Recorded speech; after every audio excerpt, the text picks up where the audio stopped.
அனைவருக்கும் வணக்கம். இந்த ஃபோட்டோல இருக்காங்களே, இவங்களுடைய பேரு வந்து ஷீபா. இவங்களுக்கு 36 வயசு ஆகுது. இவங்க கன்னியாகுமரி மாவட்டம் மணவாளங்குறிச்சியை சேர்ந்தவங்க. இவங்க ஒரு தனியார் பாலிடெக்னிக் கல்லூரியில 10 ஆண்டுகளாக பேராசிரியராக வேலை செஞ்சுட்டு வந்திருக்காங்க. இவங்களுடைய கணவனின் பெயர் மேக்சன். இவர் வந்து மெடிக்கல் ரெப்பாக இருக்காங்க.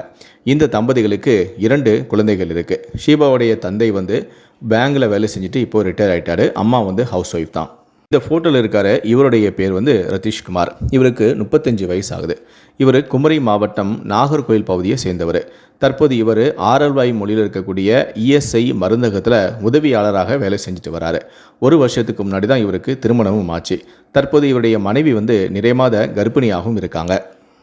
வழக்கம் போல் சதீஷ்குமார் வந்து காலையில் வேலைக்கு வந்தார். அந்த சமயம் பார்த்து திடீரென போலீஸாருடைய அவசர எண்ணான 100க்கு வந்து ஒரு பெண் வந்து ஃபோன் பண்ணுறாங்க. அந்த பெண் வேறு யாரும் அல்ல, அவங்க ஷீபா தான். அவங்க அவசர எண்ணுக்கு தொடர்பு கொண்டு என்ன சொல்கிறாங்கன்னா, ஆரல்வாய் மொழி இஎஸ்ஐ ஊழியரான சதீஷ்குமாரை நான் கொலை செஞ்சுட்டேன். நான் இப்போ அங்கே தான் இருக்கேன், அந்த ஆஃபீஸ்லேயே தான் இருக்கேன், சீக்கிரமாக வாங்க அப்படின்னு சொல்லி ஃபோன் பண்ணுறாங்க. இதை கேட்ட 100 அவசர போலீஸ் வந்து அதிர்ச்சி அடைந்து உடனடியாக இந்த தகவலை வந்து ஆரல்வாய் மொழி காவல் நிலையத்துக்கு சொல்கிறாங்க. அவங்களும் உடனடியாக சம்பவ இடத்திற்கு விரைந்து போய் பார்க்கும்போது அங்கு இரத்த வெள்ளத்தில் கத்தி குத்து காயங்களோட ரதீஷ்குமார் வந்து பிணமாக கிடக்கிறாரு. அவங்க பக்கத்திலேயே ஒரு சேரில் முகமெல்லாம் இரத்த காயங்களோட அழுதபடியே வந்து பக்கத்திலே வந்து ஷீபா வந்து உட்கார்ந்துட்டு இருக்காங்க. இதை பார்த்த போலீஸாரை அதிர்ச்சி அடைந்து இறந்து போன ரதீஷ்குமாருடைய உடலை கைப்பற்றி பிரேத பரிசோதனைக்காக மருத்துவமனைக்கு அனுப்பி வைக்கிறாங்க. அதன் பிறகு அங்கே உட்கார்ந்துக்கிட்டு இருந்த ஷீபாவை கைது பண்ணி காவல் நிலையம் அழைச்சிட்டு போய் ஏன் எதுக்காக வந்து ரதீஷ்குமாரை கொலை செஞ்சீங்க, அவரை கொலை செஞ்சுட்டு அவருடைய பிணத்துக்கு பக்கத்தில் ஏன் உட்காந்து அழுதுகிட்டே இருந்தீங்க அப்படின்னு சொல்லி, உங்களுக்கும் ஷீபாவுக்கும் ரதீஷ்குமாருக்கும் என்ன தொடர்பு அப்படின்னு சொல்லி போலீஸார் வந்து விசாரணையை துவங்கினாங்க. இந்த விசாரணையில் தான் பல திடுக்கிடும் தகவல்கள் வெளியாச்சு. ஏன் வந்து ரதீஷ்குமாரை நான் கொலை செஞ்சேன் அப்படின்னு சொல்லி ஷீபா வந்து போலீஸார்கிட்ட பரபரப்பான வாக்குமூலம் கொடுத்துருக்காங்க. அதாவது அவங்களுக்கு 2வது குழந்தை பிறக்கும்போது அது ஆப்ரேஷன் பண்ணி தான் குழந்தையை எடுத்திருக்காங்க.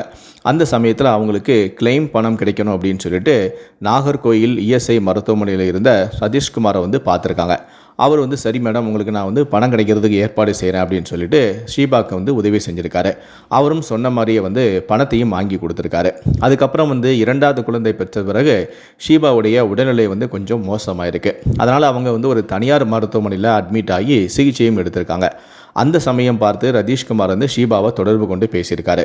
நீங்கள் வந்து இப்போ உங்களுக்கு உடம்பு சரியில்லாமல் போனதால் நீங்கள் ட்ரீட்மெண்ட் எடுத்துகிட்டு இருக்கீங்க தெரியும், அதனால் நீங்கள் வந்து இந்த ட்ரீட்மெண்ட்டை முடிச்சுட்டு அந்த பில்லெலாம் நீங்கள் கொண்டு வந்து எங்கிட்ட கொடுத்தீங்கன்னா இந்த கிளைமும் நான் வந்து உங்களுக்கு எப்படியாவது வாங்கி இந்த பணத்தையும் நான் உங்களுக்கு செட்டில் பண்ணிடுவேன், நான் உங்களுக்கு ஹெல்ப் பண்ணுறேன் அப்படின்னு சொல்லியிருக்காரு. ஷீபாவும் சரி, நம்ம ரொம்ப நல்லவராக இருக்கார், இவர் நமக்கு நிறைய ஹெல்ப் பண்ணுறாரு அப்படின்னு சொல்லிட்டு அவர் சொன்ன மாதிரியே வந்து ட்ரீட்மெண்ட்லாம் முடிச்சுட்டு அந்த பில்லெல்லாம் கொண்டு வந்து ரதீஷ்குமார்கிட்ட கொடுத்துருக்காங்க. அவரும் சொன்ன மாதிரியே வந்து இவங்களுக்கு தேவையான அந்த கிளைம் பணத்தை வாங்கியும் கொடுத்துருக்காங்க. அதன் பிறகு ஷீபாவுக்கும் ரதீஷ்குமாருக்கும் வந்து நெருக்கம் ஏற்பட்டிருக்கு. அந்த சமயத்தில் ரதீஷ்குமாருக்கு வந்து திருமணம் ஆகலை. அப்போது ஷீபாவுக்கிட்ட அடிக்கடி ரதீஷ்குமார் வந்து பேசி பழக ஆரம்பிச்சிருக்காரு. ரொம்ப பேசி பழக ஆரம்பிக்கிறதும் ஷீபா வந்து தன்னுடைய கஷ்டங்கள் எல்லாத்தையுமே வந்து சொல்லி அழுதுருக்காங்க. அப்போது ரதீஷ்குமார் அவங்களுக்கு ரொம்ப ஆறுதலாகவும் பேசிட்டு வந்திருக்காங்க. நாட்கள் செல்ல ஒரு நாள் திடீர்னு ஷீபாவுடைய அம்மாவும் இறந்து போயிருக்காங்க.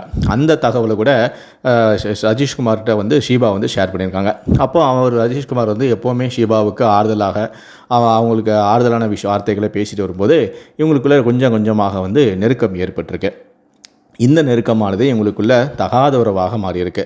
அதன் பிறகு ஷீபாவும் ரதீஷ்குமாரும் அடிக்கடி தனிமையில் சந்தித்து உல்லாசமாக இருக்கிறத வழக்கமாக வச்சுக்கிட்டாங்க.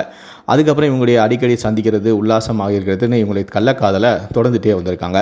ஒரு கட்டத்தில் வந்து ரதீஷ்குமாரை வந்து ரொம்ப பிடிச்சு போன ஷீபா, நாம் திருமணம் செஞ்சுக்கலாமா அப்படின்னு சொல்லி கேட்டிருக்காங்க. அதுக்கு ரதீஷ்குமாரும் சரி, நான் உன்னை திருமணம் செஞ்சுக்கிறேன் அப்படின்னு சொல்லியிருக்காரு.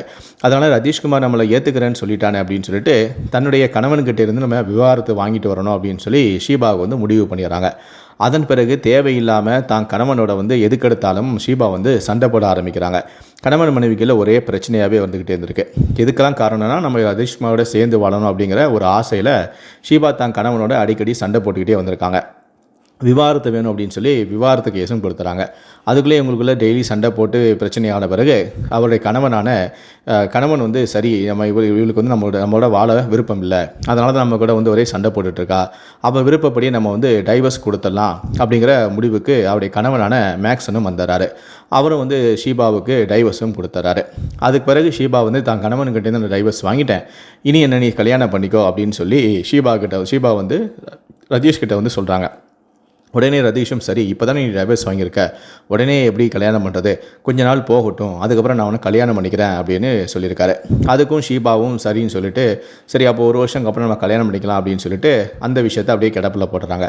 வழக்கம் போல் இவங்க 2 பேரும் அடிக்கடி தனிமையில் சந்தித்து உல்லாசமாக இருக்கிறத வழக்கமாக வச்சுருந்துருக்காங்க. அப்படி தான் ஒரு நாள் வந்து ஷீபாவும் ரஜீஷ்குமார் வந்து தனிமையில் உல்லாசமாக இருந்த சமயம் பார்த்து ரஜீஷ்குமார் வந்து பாத்ரூம் போயிருக்காரு. அந்த சமயம் பார்த்து ரஜீஷ்குமாருக்கு ஒரு ஃபோன் கால் வந்திருக்கு.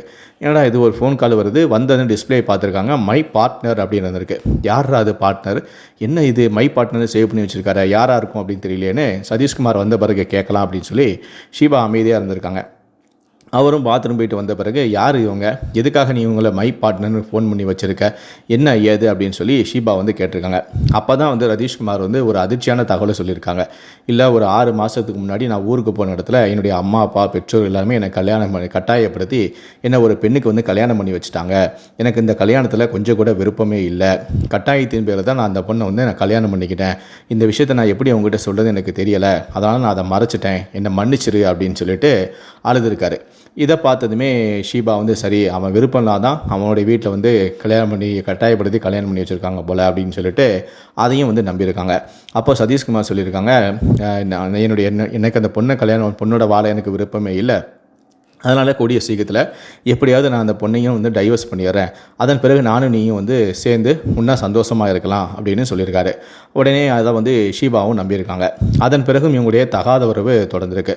2 பேரும் வளையபடி அடிக்கடி ரகசியமாக சந்திக்கிறது, உல்லாசமாக இருக்கிறதுன்னு இப்படியே போய்கிட்டே இருந்திருக்கு. அப்போ தான் ஒரு நாள் திடீர்னு சதீஷ்குமாருடைய மனைவி வந்து கர்ப்பமாக இருக்கிறாங்க அப்படிங்கிற விஷயத்தை வந்து தெரிஞ்சுக்கிறாங்க ஷீபா. இது வந்து அவங்களுக்கு பேரதிர்ச்சியாக இருந்திருக்கு. விருப்பமே இல்லாதம ஒரு பொண்ணை கல்யாணம் பண்ணிக்கிட்டேன்னு சொன்ன ரதீஷ்குமார் அந்த பெண்ணை இப்போ கர்ப்பமாயிருக்கான்னா அந்த பொண்ணை விரும்பாமல் அந்த பெண்ணோட சந்தோஷமாக இருந்திருப்பான், அந்த பெண்ணை கர்ப்பமாயிருப்பான் அப்படின்னு சொல்லிட்டு தெரிஞ்ச பிறகு ஷீபா வந்து சதீஷ்குமாரோட சண்டைப்பட ஆரம்பிக்கிறாங்க. நீ என்னை ஏமாற்றிட்ட, என்னை நீ துரோகம் பண்ணிட்ட, நீ என்னை கல்யாணம் பண்ணிக்கிறேன்னு சொல்லி இப்படி பண்ணிட்டிய அப்படின்னு சொல்லி உன் மனைவி மேலே உனக்கு விருப்பம் இல்லைனா நீ எப்படி அந்த பெண்ணை நீ கர்ப்பமாகிருப்ப அப்படின்னு சொல்லி 2 பேருக்குள்ள சண்டை வருது. அதன் பிறகு ரஜீஷ்குமார் வந்து ஷீபா கிட்ட வந்து பேசுகிறத வந்து அவாய்ட் பண்ணுறாரு. ஃபோன் பண்ணாலும் எடுக்கிறது இல்லை, முந்தி போல் தனிமையில் சந்திக்கிறதே இல்லை, இப்படியே வந்து அவாய்ட் பண்ணிகிட்டே வந்திருக்காரு. அப்போ தான் வந்து ஷீபா வந்து பெரிய தப்பு பண்ணிட்டேன், இவனை நம்பி நம்ம வந்து கணவனையே விவாகரத்து பண்ணிவிட்டு நம்மளுடைய வாழ்க்கையை நம்ம அழிச்சிட்டோமே அப்படின்னு சொல்லி தேவையில்லாமல் நம்ம கணவனோட அடிக்கடி சண்டை போட்டு நல்ல மனுஷனை நம்ம இப்படி பண்ணிட்டோமே அப்படின்னு சொல்லி ஒரு குற்ற உணர்ச்சி ஏற்படுது. அப்போ தான் வந்து அவங்க வந்து தற்கொலை பண்ணிக்கிறாங்க. அதுக்கப்புறம் வீட்டில் எப்படியோ அவங்கள கஷ்டப்பட்டு அவங்கள காப்பாற்றிடுறாங்க. அதன் பிறகு வந்து ரஜீஷ்குமாரை அவங்களால மறக்க முடியல. இருந்தாலும் திரும்ப மறுபடி ரஜீஷ்குமாருக்கு வந்து ஃபோன் பேசுகிறாங்க. அப்போது ரஜீஷ்குமார் வந்து ஃபோனை எடுக்கிறாரு. எடுத்துகிட்டு ஹலோ அப்படி பேசும்போது எதிர்மனையில் ஷீபாவுடைய குரல் கேட்குது. குரல் கேட்டதுமே என்ன நீ செத்துட்டு இன்னும் நீ சாகலையா, நீ இன்னும் உயிரோடு தான் இருக்கிறியா அப்படின்னு சொல்லி ரஜீஷ்குமார் கேட்டதுமே ஷீபாவுக்கு கடுமையான ஆத்திரம் கோபம் எல்லாமே வருது.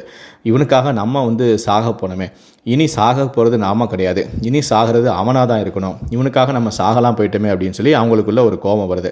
இதனால் அவரை கொலை செய்யணும் அப்படிங்கிற ஒரு முடிவுக்கே வராங்க. அதனால் ரஜீஷ்குமாருக்கு பிடிச்ச ஒரு சாப்பாட்டை செய்கிறாங்க. செஞ்சுட்டு அவருக்கு கொடுக்குற மாதிரி அதில் வந்து தூக்க மாத்திரைகளையும் கலந்துறாங்க. அதன் பிறகு அவரை சந்திக்க முன்னாடியே ஒரு கூர்மையான ஒரு கத்தியையும் வாங்கி தான் பேகுக்குள்ளே வச்சுக்கிறாங்க. அதன் பிறகு ரஜீஷ்குமாருக்கு ஃபோன் பண்ணி சரி நம்ம வந்து பிரியணும் முடிவு பண்ணிட்டோம், உன் மனைவி வர கர்ப்பமாக இருக்கா, அதனால் அந்த பொண்ணோட வாழ்க்கையை நான் அழிக்க விரும்பலை, அதனால் கடைசியாக உன்னை ஒரு தடவை பார்க்கணுன்னு நான் ஆசைப்பட்றேன், ஒரே ஒரு முறை நம்ம வந்து மீட் பண்ணலாம் அப்படின்னு சொல்லி ரஜீஷ்குமாரை வந்து கூப்பிட்றாங்க. ஆனால் ரஜீஷ்குமார் இல்லை என்னால் வெளியெல்லாம் வர முடியாது, எனக்கு வேலை கொஞ்சம் டைட்டாக இருக்குது, ஏன்னா நீ பார்க்கணுன்னு நினச்சிட்டா என் ஆஃபீஸுக்கே வந்து என்ன பாரு அப்படின்னு சொல்லி அவர் வேலை பார்க்கக்கூடிய இந்த மருந்தகத்துக்கே வந்து கூப்பிட்றாரு. சரி இவனை சாகடிக்கணும்னு முடிவு பண்ணிட்டோம், எங்கே வச்சு சாகடிச்சா தான் என்ன அப்படின்னு சொல்லிட்டு ஷீபாவும் அவர் வேலை செய்யக்கூடிய அந்த இஎஸ்ஐ மருத்துவமனைக்கே வராங்க. வந்ததுமே 2 பேரும் பார்த்து பேசுகிறாங்க.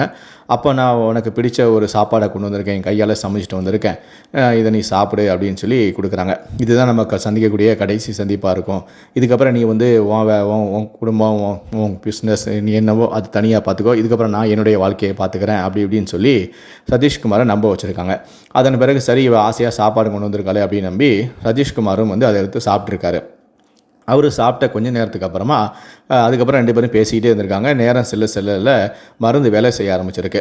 சதீஷ்குமாருக்கு அப்படியே மயக்க வர ஆரம்பிச்சிருக்கு. அப்போ தான் அவர் சாப்பாட்டில் என்னடி கலந்த, எனக்கு ஏதோ ஒரு மாதிரியாக செய்கிற, என்ன கலந்த அப்படின்னு கேட்டிருக்காரு. கொஞ்ச நேரத்தில் அவர் மயங்கி கீழே விழ அப்போ தான் தன்னுடைய ஒட்டுமொத்த கோபத்தையுமே ஷீபா வந்து காட்டியிருக்காங்க. தான் பேக்கில் மறைச்சி வச்சுருந்த அந்த கத்தி எடுத்து 30க்கும் மேற்பட்ட இடங்களில் சரமாரியாக ரஜிஷ்குமாரை குத்தி கொலை செஞ்சுருக்காங்க. அதன் பிறகு ரஜிஷ்குமாரை கொலை செஞ்ச அந்த ஆத்திரம் தீர்ந்த பிறகு நம்ம அவனை கொண்டுட்டோமே அப்படின்னு சொல்லி அவனுடைய பாடியை கட்டி பிடிச்சே அழுதுருக்காங்க. அழுதுட்டு அதுக்கப்புறம் அவங்களே வந்து 100க்கு ஃபோன் பண்ணி நான் இந்த மாதிரி கொலை பண்ணிட்டேன், வச்சுட்டேன், வாங்கிட்டேன்னு சொல்லி போலீஸை இவங்களே வந்து ஃபோன் பண்ணியும் கூப்பிட்ருக்காங்க. அதுக்கப்புறம் இந்த மாதிரி சதீஷ்குமார் வந்து சாகடிச்சிட்டாங்க, அவரை கொலை பண்ணிட்டாங்க அப்படிங்கிற தகவலானது ரஜிஷ்குமாருடைய மனைவிக்கு தெரியப்படுத்தியிருக்காங்க. உடனே அவங்க வந்து ஒரு இஎஸ்ஐ மருத்துவமனைக்கு வந்து தான் கணவன் ரத்த வெள்ளத்தில் கிடக்கிறத பார்த்து அவங்க வந்து நிறைய மாத கர்ப்பிணியாக இருக்கக்கூடிய அவங்க பார்த்து கதறி அழுகுறாங்க. இதே பார்த்து அங்கே இருந்த போலீஸார்களும் அக்கம் பக்கத்தில் உள்ள மக்களுமே வந்து இப்படி இந்த பெண்ணோட வாழ்க்கை இப்படி நாசமாக போயிடுச்சு, புருஷன் பண்ண தப்பால் அவன் செத்து போயிட்டான், ஆனால் இந்த பொண்ணு என்ன பாவம் பண்ணிச்சு, வயிற்றில் குழந்தையோடு இருக்கு அப்படின்னு சொல்லி மற்ற எல்லாருமே பார்த்து வருத்தப்பட்டிருக்காங்க. இதையடுத்து ஷீபா அளித்த இந்த வாக்குமூலத்தின் அடிப்படையில் அவங்க மேலே கொலை வழக்கு பதிவு செய்த போலீஸார் அவங்கள வந்து நீதிமன்றத்தில் ஆஜர்படுத்தி சிறையிலும் அடைச்சிட்டாங்க.